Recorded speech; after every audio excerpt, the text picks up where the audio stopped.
Again, it's Priscilla Batzell in Springfield, Florida at Expressionist Art Studio Gallery in the backyard, and I have been using large bottles of mica powder recently to make up colors, and I have some older bottles of mica powder, brand new, only half full, that I've never used, and I want bigger bottles because I'm addicted to this stuff already. If you notice, that was GAC 800 by Golden that I put 10%, that I put a bunch in the bottom.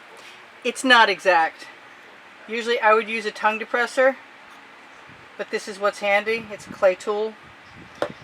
I'm just going to mix that in because I want some green.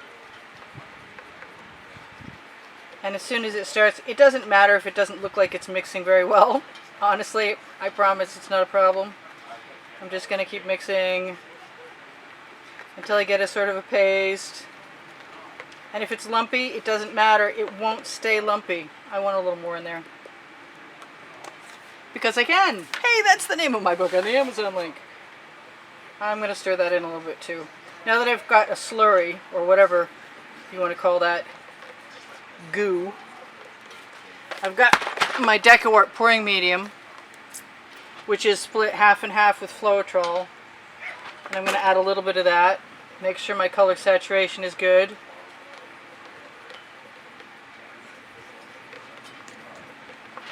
I'm not sure if all mica powders are created equal, but they do a couple things I like. One, they maintain their color saturation, and you seem to be able to cut them quite nicely. They make great cells. And what was the third thing? It was important. I think maybe making cells was it. Alright, I'll probably wipe that off. I'm going to take a chance. If that is too thin, I will go ahead and add some more powder. And that's the way I roll. That's the only way this is ever going to happen. And if you notice, this is a little silicone container, cupcake mold that I have near me. And that looks to be pretty good to me. It's hard to get off. Oh, that is the last thing. It's really hard to get this stuff off of stuff. So don't imagine for a minute it's not going to work well, because it's going to work really well. So let's take a little paillette and force some of that in there because we can. And I'm going to put that aside, and I have a lid for this, so I'm going to put it with the rest of mine. I'm expecting small bottles. I'm going to use them when they get here. Small being 12 ounces, which leaves about 4 or 5 ounces to shake up my powders before I use them after my mix is in them. I am going to do something similar to what I did on my last painting, which you were here for but may not know because I don't necessarily run them in order. And I am going to see how far I can spread that black with my OXO omelet turning spatula. Best paint spreading tool around, honestly, bar none. Get that out of the way. And depending on how far I can get this to spread, I might put some white on the other side. And I'm going to use up the rest of that mica because I've only started to play with it. And it's generally something people use often for, I'm going to move my tile back into position, for resin. You can mix it with resin, and I haven't really had a chance to do that yet because I've been so busy doing this for you guys and myself. They sort of got what you'd call a little preoccupied. Yes, I dribbled all over and I'm moving it this way. I don't know how I want to apply this next. I seem like I have a whole lot of paint and I don't really need the white, but the white makes nice cells with the mica, so I'm really tempted to just go ahead and give myself some permission to add some white in there anyway, because these are the mica experiments. and nothing.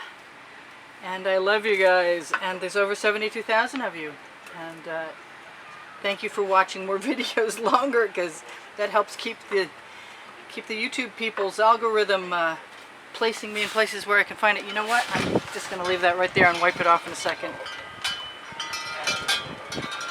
That's a lot of white paint. I'm going to wipe off my spatula. Keep a damp rag in your studio, like so.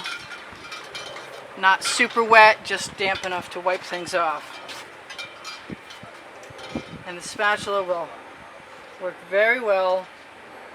And if I just push a bead of paint right into the other one, I shouldn't even probably think twice about it. I don't care if I get a little schmutz in there. Matter of fact, I'll just do that right now. Splatter. Good thing I got paint clothes on, huh? None of that matters. It goes in the bucket. Okay, so here comes the here goes nothing part of this. And I can add whatever I want. I'm going to use everything that I can get out of there. It's been sitting while I was inside for half an hour. It's a good experiment. I'm really, really, really super tempted to add a little gold, especially wherever, which I can, ooh, I didn't clean that off on both sides, which I can actually just swipe into place with a spatula and see what happens with all of this, and then take a chance that look at that. Oh my gosh, this stuff sells like crazy. Hey, I'm done. That was quick. Wow, I really want an edge catcher, but I'm not sure I can improve on what I've got in front of me, and that's kind of crazy, really crazy. I have somewhere here, yes, basting brush. I want to use a couple kinds. I want to try this, the one with all the bristles,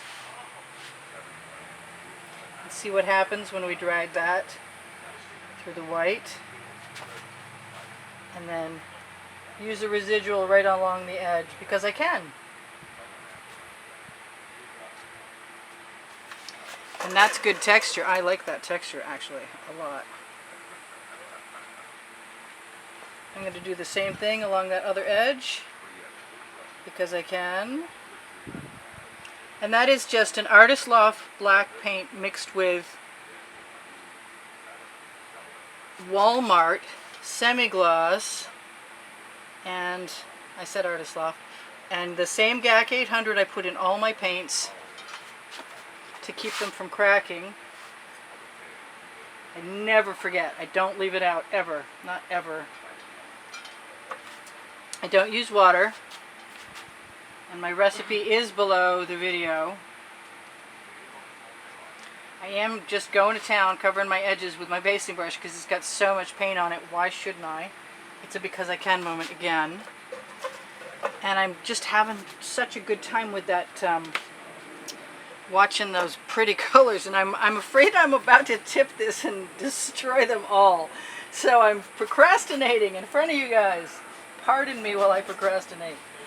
Oh well, live and learn.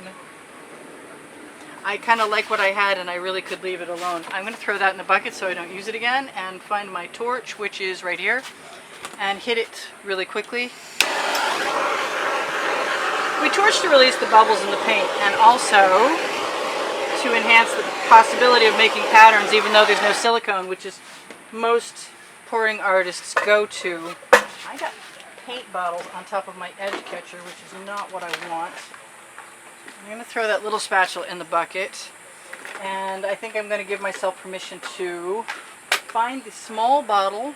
Where'd it go? I have a small bottle. I really do. There it is, hiding. Small bottles will often hide. So, let's shake it up again.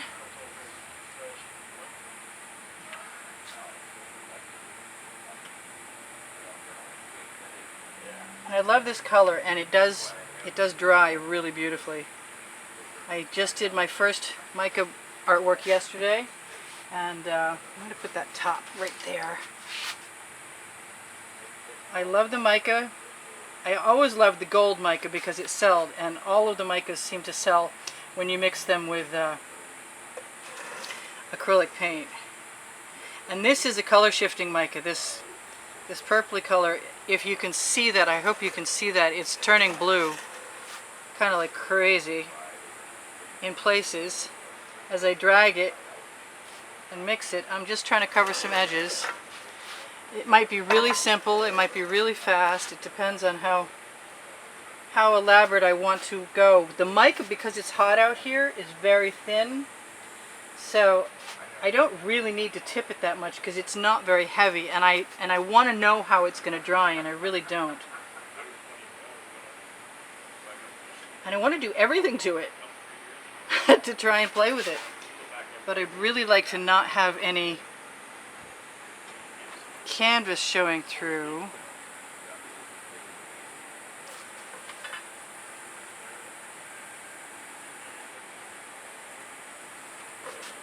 And it is pretty liquidous, but it's still working.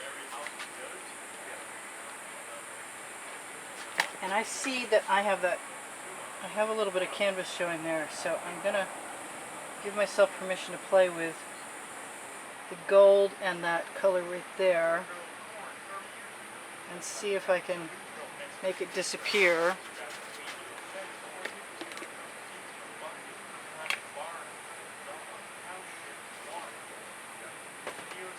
And I suspect that may even sell. I'm looking forward to having some white mica.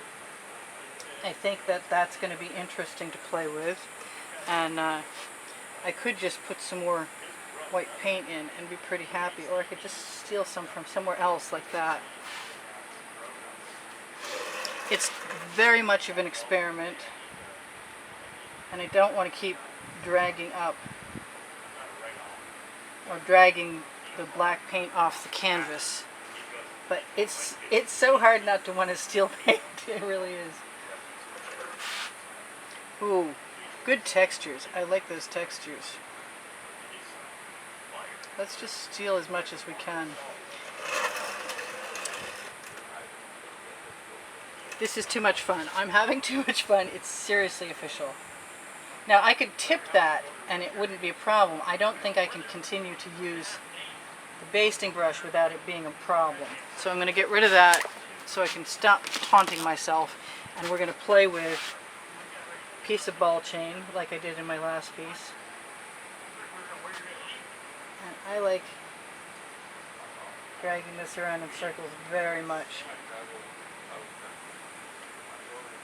And if I drag a little wave of it with me, then it'll go right over the edge. Plus that thing that does not belong there will probably also go over the edge. Alright, so that's kind of fun.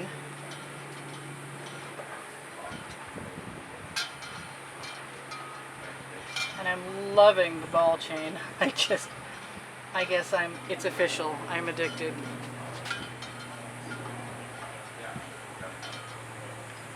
And I don't really mind how liquidous the mica is out here, actually, at all.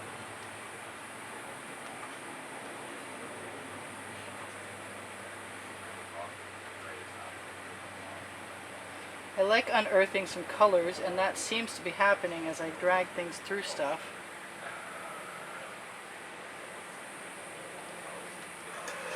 That's kind of neat. I like all of that. I think I'm just about done. I should tell you guys, every time you shop my Amazon link below the video, it's a blue link underneath show more. You help me out, and when you help me out, you keep me bringing videos every day to a whole lot of people. And whether those people can support me or not, the thumbs up you give me is a support. I gotta be a little careful because I have a tendency to want to spiral things and talk, and then I look down and I've got more spirals than I know what to do with.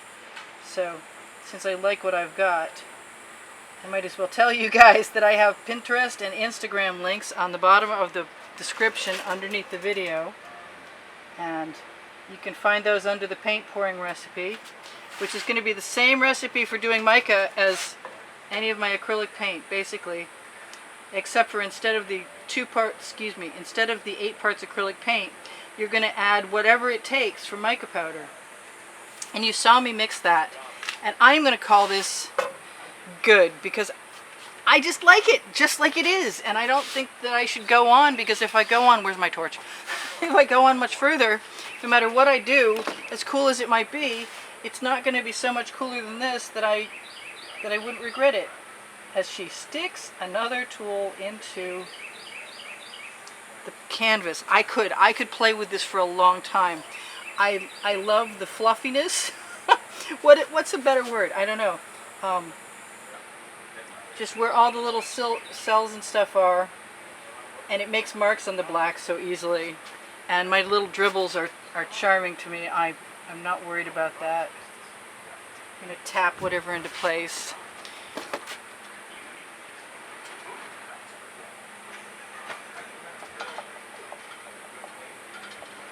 That might have been wrong. At any given moment, I could just pick up a bottle of gold and be very happy. Spreading it everywhere. That's the thing about the mica powder. It's also nice and shimmery.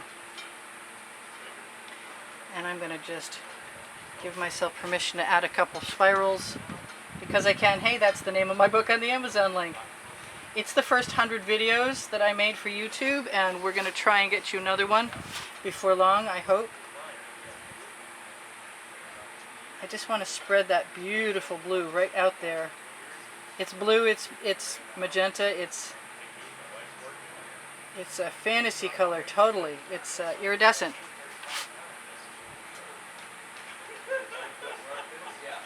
Alright, well, this is Priscilla Batzell in Spring Hill, Florida at Expressionist Art Studio, torching, saying that was fun, thank you for joining me. There's over 72,000 of you. I see that little spot, and I've got some black paint, and where is it? I'm going to look for any little spots like that scrape down a canvas.